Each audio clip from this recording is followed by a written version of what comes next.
I'm Rob, the creator, founder of Lair of OmnusI, and I am back here for another RPG a Day video, 2019, for August 3rd.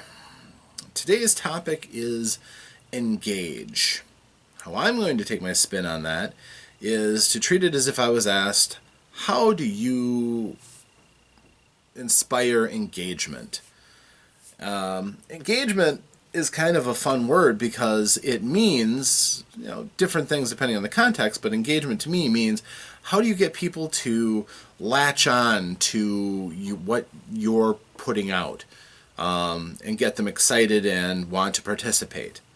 In my mind, that almost always comes back to getting people excited about role-playing games. That is what we talk about a lot here.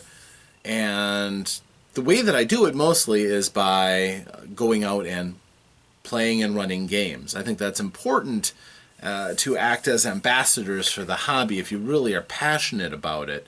And in general, I try to do that in a couple of ways. First of all, my favorite local gaming store. I am a fairly reliable resident there, and I try to run games from time to time. I created a mega dungeon for use in the shop for a little bit. Unfortunately, around here, the amount of interest people have can be really touch and go. However, I am, as of next month, the first Wednesday of each month, I am going to be running a 5th edition Dungeons and Dragons game to try to build a group and have some fun with some new people. And I've had a number of people who've been in other events that I've run who've been excited about that announcement. So I'm looking forward to it. I'm going to be primarily basing it a lot on some of the published materials that I've added in my collection that I've just never used. So it'll give me a chance to use some of these one-shots and adventures and things. Some really good stories now that I'm going through and reading them. So I'm excited about that. I also go out to conventions when I can. It's a little tricky, and I live here in the cradle of role-playing games in Wisconsin. About a 2-hour drive away from Lake Geneva, where TSR was founded and lived and thrived for a time. Which, of course, is where Dungeons and Dragons came from, which you can trace most games somehow, some way back to Dungeons and Dragons. So, I know there are tons and tons and tons of these conventions all around me, but I can only hit so many with time constraints and budget.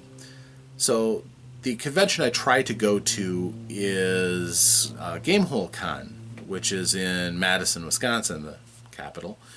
And it's an excellent convention which is put on by well-to-do gamers who just want to bring their heroes of gaming, publishers, writers, personalities, bring them to this convention, give them a nice venue where people can meet them, get the hobby to grow, and they can all get together for a very comfortable convention once a year. It is an excellent convention. The folks behind it are top-notch. I've been to a number of them, including Gen Con back in the day when they were in Milwaukee, and although the new ones in Indianapolis are just a little too far out. But when I go to these, I do go and love playing with other people, but I always try to run games at these.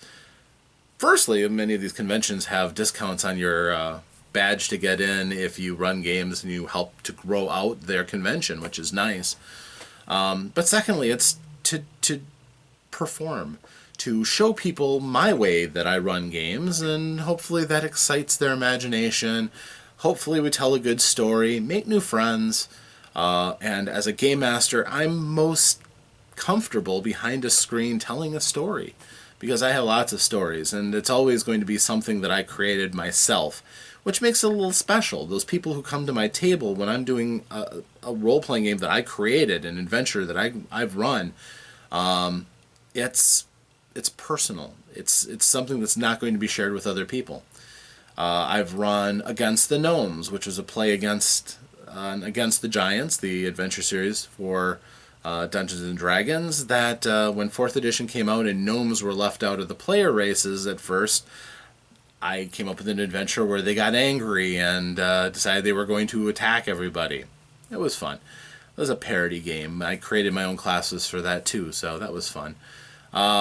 Lastly, I had just done a GURPS adventure called Through the Portal of Fire, where the action started in the fight, fantasy heroes against the big bad evil guy, who got knocked through his own flaming portal.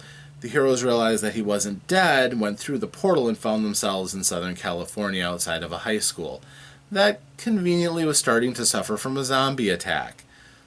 The heroes went in and stopped the necromancer. So it was good. It was a good time. Had some excellent players. Had a lot of great stories, also, which are covered in videos on my YouTube channel. So as far as engagement goes, I think that, really you can have a group of friends and you can have your gaming group and you can play constantly, and you're doing yourself and the hobby a service by continuing to practice your skills and play and socialize with others and share your love of the hobby. But I believe in going out and crusading for it and trying to get people to get involved and run a variety of different games. In fact, the role-playing game that I've created and have given out to several people, it's called the Traveling Hat Club. As you'll learn through these videos or my channel, I have a thing for hats. It's kind of an obsession. But with the Traveling Hat Club, you have a bunch of roles that are tied to hats. And this is a game for kids. You can play it if you have 10 pennies in your pocket. 10 coins is all you need to play my role-playing game. Some paper, pencil, a couple of coins. You flip the coins for resolution of just about everything. Very straightforward, very easy to do. And it's if you scale it for kids, as it's designed to do, nobody ever dies. If you faint or you get knocked out, you fail in something, you just take on a different role and you approach it from a different direction. So it encourages people to be creative and think of different ways that they can use their various talents and find different ways of using them and progressing through a story. So I'm proud of it. I like it a lot. I ran that actually at Gamehole Con as well for complete strangers who played my game, and we had a good time. So that's how I handle engagement and try to bring in people. By offering a game, by putting it in front of people and saying, this is my game. If anybody's interested in trying something new, I'm a veteran game master who has no problem with new people coming in and trying something for the first time. I can steer you around pitfalls. I can make this easy for you so that you can just worry about, what do you think you would do in this situation? Or what do you think this character should do? And then we'll go from there.